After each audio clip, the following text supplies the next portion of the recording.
Le gouvernement a souvent le mot valeur travail à la bouche. Et le Premier ministre actuel parle de désmicardiser la France. Alors oui, j'assume de le dire, il faut désmicardiser la France. De quoi parle-t-on? Déjà, dans la rhétorique gouvernementale, c'est un vieux procédé habituel des libéraux et de la droite de tout temps.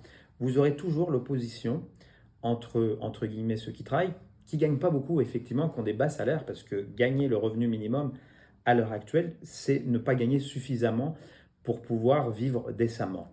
Vous avez une opposition qui est faite constamment en disant il faut que le travail paye par rapport à des personnes qui sont en inactivité. Déjà, les personnes, elles ne sont pas en inactivité par plaisir, mais vous n'allez pas gagner plus d'argent parce que vous êtes en activité, par exemple avec le salaire minimum.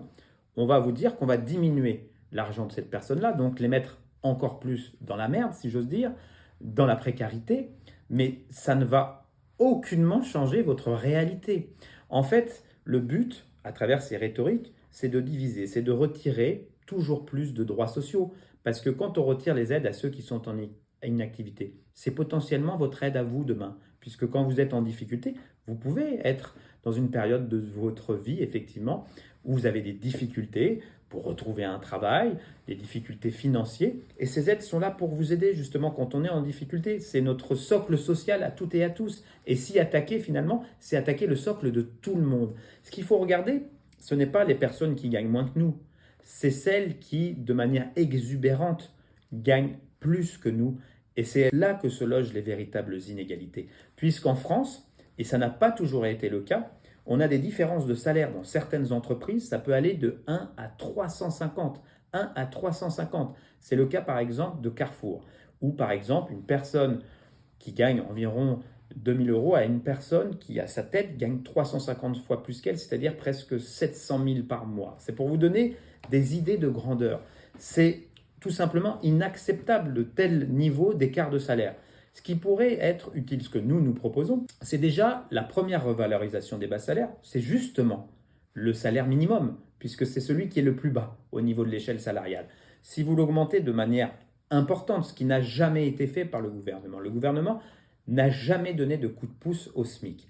Nous proposons un réel coup de pouce au SMIC et de permettre et d'obliger finalement un socle de rémunération pour permettre une égalité au sein de l'entreprise, comprise entre ne serait-ce que 1 à 30 ou 1 à 40, pas 1 à 350, c'est-à-dire à tel point que si la personne qui est en haut de l'échelle des revenus, qui décide finalement de l'augmentation des salaires de ceux qui sont le plus bas, si elle-même souhaite s'augmenter, elle est obligée d'augmenter l'ensemble des salariés, ne serait-ce que ceux qui gagnent le moins, pour elle avoir la possibilité de s'augmenter. Il faut que ça soit gagnant-gagnant.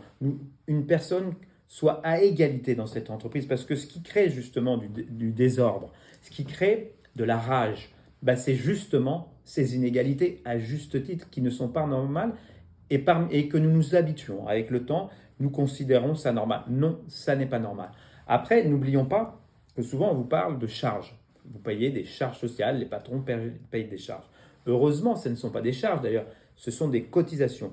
C'est du salaire quelque part qui vous est versé, que vous toucherez de manière différée. De manière différée lorsque vous serez à la retraite, de manière différée lorsque vous aurez un problème de santé, que vous devrez justement utiliser la sécurité sociale. Ça, c'est un salaire différé puisque vous n'avez pas à le payer, ce qui n'est pas le cas dans d'autres pays.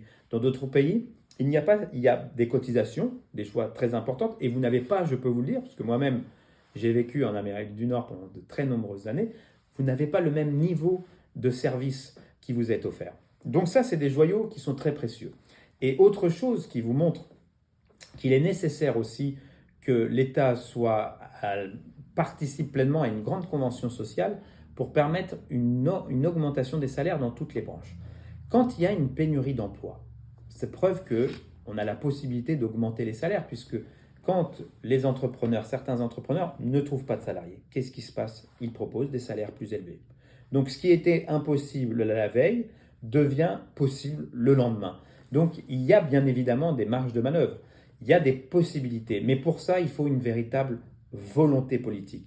La volonté politique, depuis ces 7 années par contre, elle est constante, ça a été celle de diminuer les cotisations des plus fortunés et surtout à travers la suppression de l'impôt de solidarité sur la fortune, mais pas uniquement. Il y a tout un tas de décisions qui sont pour le coup très cohérentes, qui ont été de diminuer les impôts des plus riches. Et inutile d'insister sur la situation politique et sociale actuelle pour comprendre qu'aujourd'hui, les impôts, les taxes, ça suffit.